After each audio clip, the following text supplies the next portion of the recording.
My son, Demetrius Lamar Wade, was born January 20th, 1983.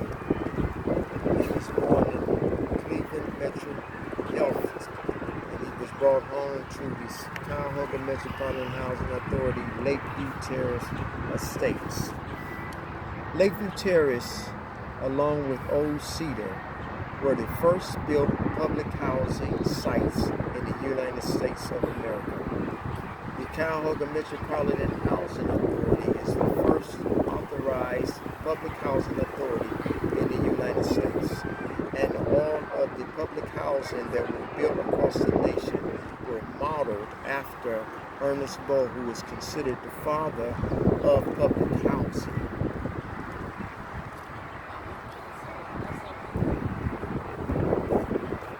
In 1978, the Housing and Urban Development banned lead-based paint. This was about 5 years before Demetrius was born, and also 4 decades after the use of lead-based paint was used in residential units. After 1978, there was to be no more lead-based paint used to affect children in public housing. It wasn't until Demetrius was about a year and a half old that I recognized the first symptoms of lead poisoning.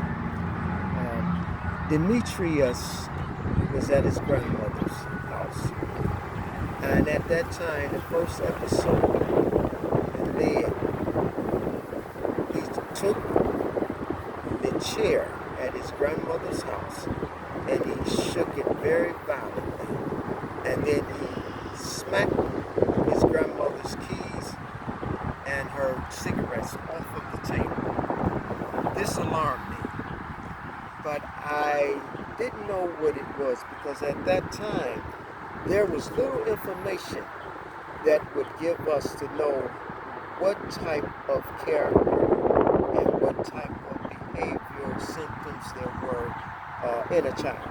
I did not understand. The next episode came when he was about 5 years old, when he fought the young man who was taking him to school all the way to school from his home. And I asked Demetrius, what's wrong that you don't want to go to school? And he didn't have a response, and he didn't have an answer. And this alarmed me so that I watched Demetrius' behavior. I watched how his disposition was from that point on. In 1985, the Lakeview Terrace tenants took over the management of Lakeview Terrace. They signed a $1 million a year contract with the Housing Authority to oversee the day-to-day operations of the site. It is then that they put in a economic development proposal, which I was a part of, to bring businesses, small businesses, to look at the economic conditions and the plight of public housing residents. I sent that proposal in, and they chose us to start businesses in the city of Cleveland for Cuyahoga County residents. During that time, I was reading the manual of the HUD ban in 1978 and ran across the section where all lead paint was banned. Being over economic development and looking at renovating the units, I looked at the lead issue, and then it reflected me back to my son Demetrius, who had those episodes. So I asked Miss Lena Jackson, who was the Lakeview Terrace Resident Management Firm president, to have Demetrius tested for lead poisoning. And his lead results came back very, very, very high. So I went on to have all the children tested, advised that they should be tested for lead poisoning, and they were. And in 92 of August, I filed a class action suit against Cuyahoga Metropolitan Housing Authority and the Section 8 section of the Housing Authority on behalf of all the children who were lead poisoned in public housing that lived in Cuyahoga Metropolitan Housing Authority sites.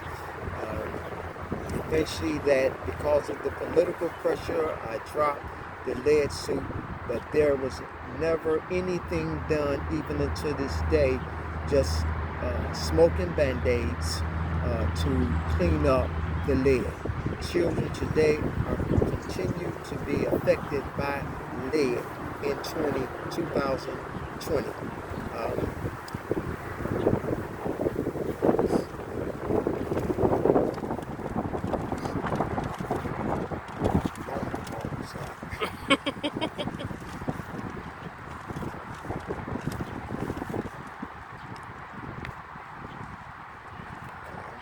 After being diagnosed with lead at the age of 9 years old, Demetrius's health deteriorated.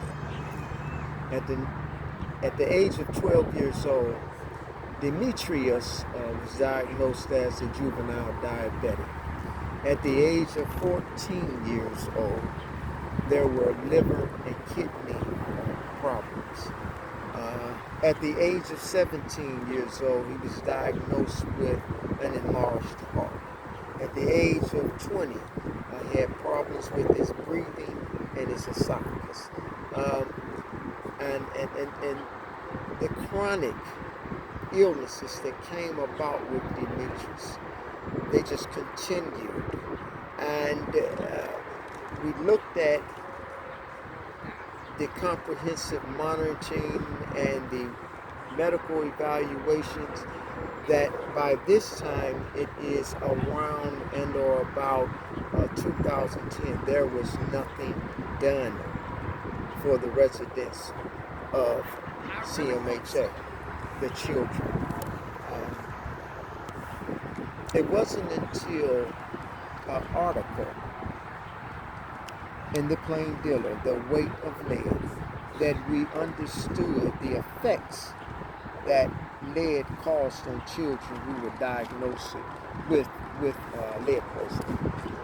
At that time, Plain Dealer reporters Bree Zeltner and Rachel Denser did the article, and there was no correlation between behavior and criminality and the cognitive skills of an individual, the mood swings, the aggression, the process of them not being able to reason and rationalize. There was no data at that time to correlate lead poisoning to these conditions. But after the Weight of Lead issued March 15th, 2015, let me get that right. The Plain Dealer article, The Weight of Lead, in the Sunday, October 25th, 2015 series by Bree Zeltner and Ray Dencher, that you could correlate the effects of lead and the cognitive skills that were destroyed by those individuals who were poisoned by lead. When we look at lead poisoning and we look at how children are affected by lead and poisoned by lead, one must understand that lead chip paints is very sweet.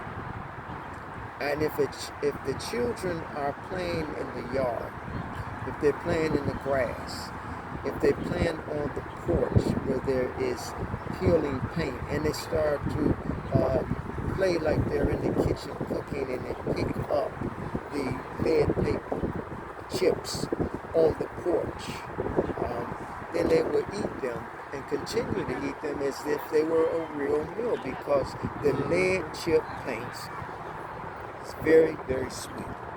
So this affects their behavior. It also affect their cognitive skills, to be able to reason, to be able to rationalize what's going on. It affects their attention span. All 8 of the cognitive skills it affects. It affects the response to taking directives from their mother and their father. This is the reason why they get upset. You tell them to take out the garbage, and a young boy, 6, 7 years old, will snap and get angry. It is not because he doesn't want to take the garbage out. It is because at that particular time he is being affected with an episode of lead, and it is at that particular time affecting his response to look at that directive and carry out that directive from the mother. He's not being smart. He's not being disrespectful. At that time, his attention span is not correlating with what has been asked of him. So as parents, we must look at, has my child been affected with lead at some point in time? It causes behavior control, where you ask them to do something or ask them a question, they don't want to answer you. They stand there because they cannot pull up the answer. It's not because they're being disrespectful or ignoring the parent or the person in authority that's asking the question. The lead has affected their ability to respond.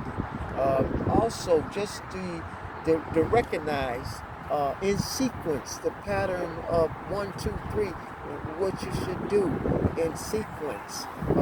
I want you to take out the garbage, wash the dishes, and then you can go outside and play.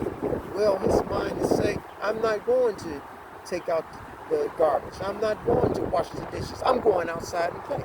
And then if you say, why did you go outside and play? He would not know the answer, because his mind, cognitively, his brain will not be able to pull up the answer.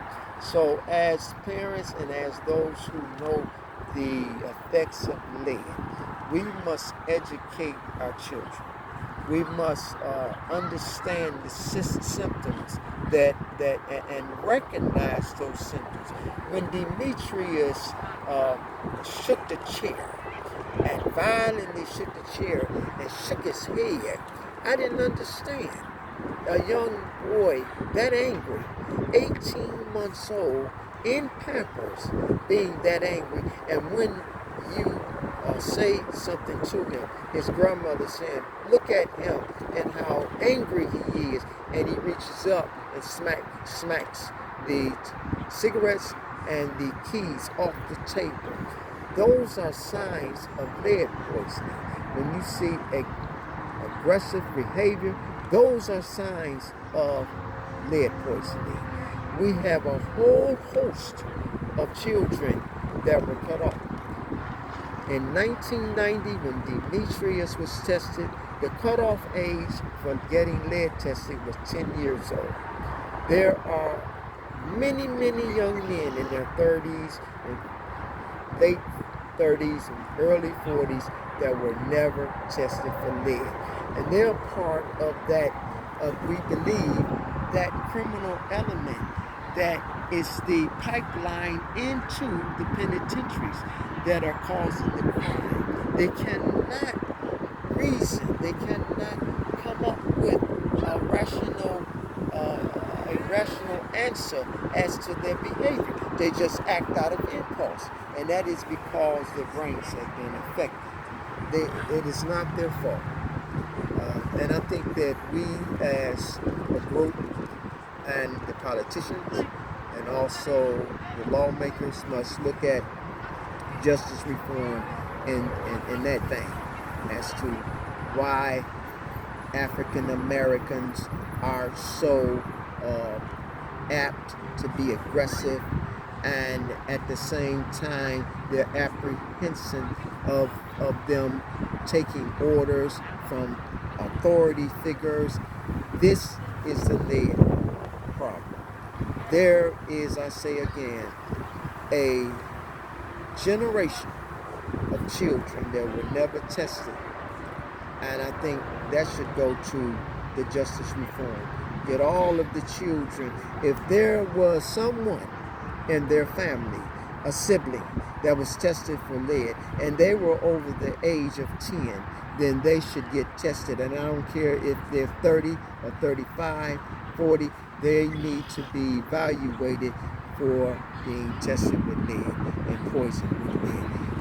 I believe that that is part of the problem with the aggression. And I think the police forces, they are, because of the behavior, they are very afraid, fearful of African Americans who live in urban areas. I understand that. They say, well, what is the problem? I understand the problem because they have been taught a certain behavior in school.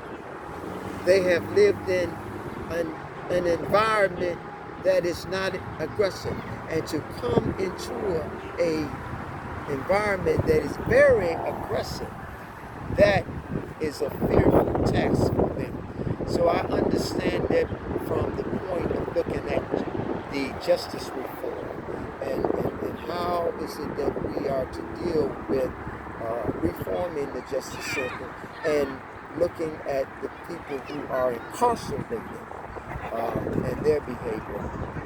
We should look at that issue. And I would say that as far as the homes are concerned,